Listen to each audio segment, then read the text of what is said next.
অনেক ত্যাগ এবং রক্তের বিনিময়ে যে দেশ স্বাধীন করেছে হিন্দু, মুসলিম, শিখ, খ্রিস্টান, জৈন, সেই দেশে বিজেপি শাসন অর্থাৎ 2014 সালের পর থেকে যে অস্থিরতা, বর্ণ, ধর্মর মধ্যে যে অস্থিরতার পরিবেশ সৃষ্টি হয়েছে, এই পরিবেশ সৃষ্টির মাঝখানেও সারা ভারতের মতো পশ্চিমবঙ্গের খড়দহ, দোপরিয়া, বন্দিপুর মাদ্রাসা পাড়াতে একটি ঘটনা ঘটে গেছে, যে ঘটনাটি আমাদের কিভাবে মিলেমিশে একাকার হয়ে থাকতে হবে এবং হিন্দু মুসলিম বলে নয়, আমরা হিন্দু মুসলিম ভ্রাতৃত্বর বোধে বাংলা এবং বাঙালি হিসাবে কিভাবে বিগত দিনে আমরা আমাদের কৃষ্টি কালচার, সৃষ্টি নিদর্শন দেশবাসীর সামনে রেখেছিলাম, তারই সেরকমই একটি নিদর্শন গত বৃহস্পতিবার খড়দাহে দোপরিয়া বন্দিপুর মাদ্রাসা পাড়াতে ঘটে গেছে।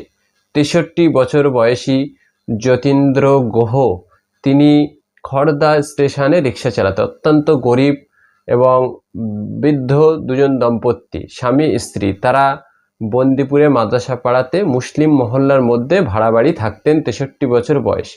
গত বৃহস্পতিবার তিনি বার্ধক্যজনিত কারণে নিজের বাড়িতে মারা যান। ওই মারা যাওয়াতে তার একটি ছেলে এবং একটি মেয়ে ছিল, সেটি মারা যাওয়ার পরে শ্মশান ঘাটে গিয়ে জানা গেছে তার আগ পর্যন্ত তার কেউ ছিল না, তারা ওই দুজনাই ছিল, এমনটাই জানতো ওই মুসলিম প্রতিবেশীরা।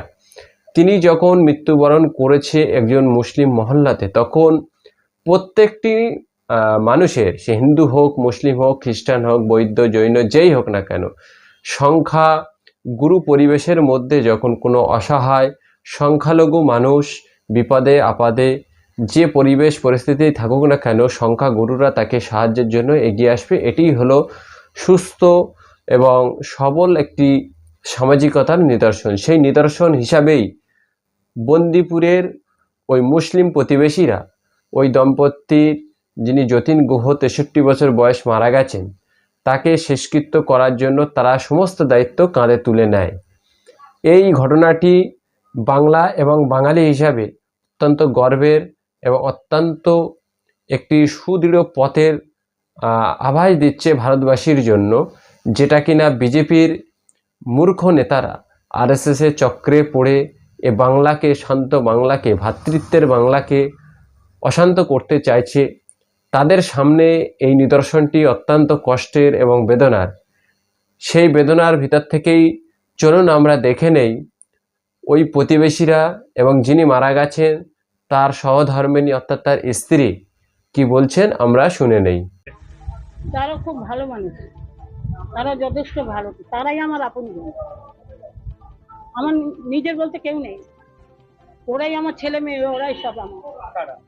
ওই মুসলিম ভাইরা, ওরাই আমার অনেক করেছে, ওরাই আমার দেখে। আমাদের পাড়াতে উনি আজকে বছর 10-12 আছেন। উনি রিক্সা চালাতেন খড়দা স্ট্যান্ডে, আমাদের ওখানে ভাড়া থাকতেন। ওনার ওয়াইফ এবং উনি দুজনেই থাকতেন। তো আজকে হঠাৎ উনি মারা গেছেন।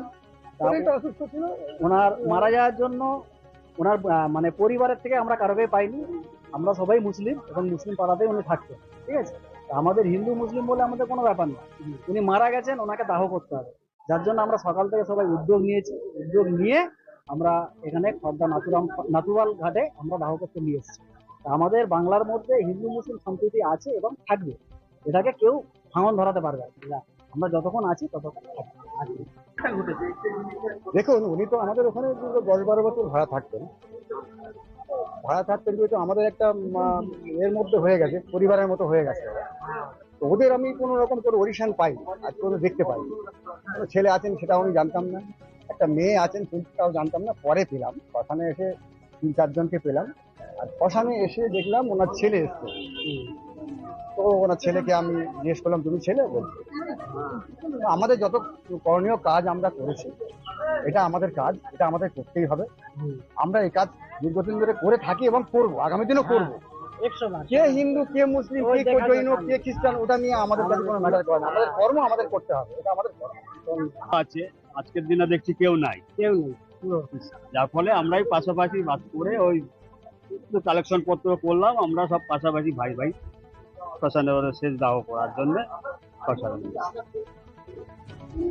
কতদিন আপনাদের আর বছর 10 হবে। এটি একটা সম্প্রীতি সাম্প্রদায়িক সম্প্রীতির একটা উদাহরণ হয়ে গেছে। না, সাম্প্রদায়িক সম্প্রীতি বলে কিছু না, আমরা সব হিন্দু মুসলিম ভাই ভাই সবাইকে নিয়ে একই চলি সঙ্গে আমাদের থাকতে চাই। আমাদের ওইসব নেই। এই আরো দাদা করে কি জানে থাকি, এটা আমাদের? একটা না, আরো করেছি। এই দাদা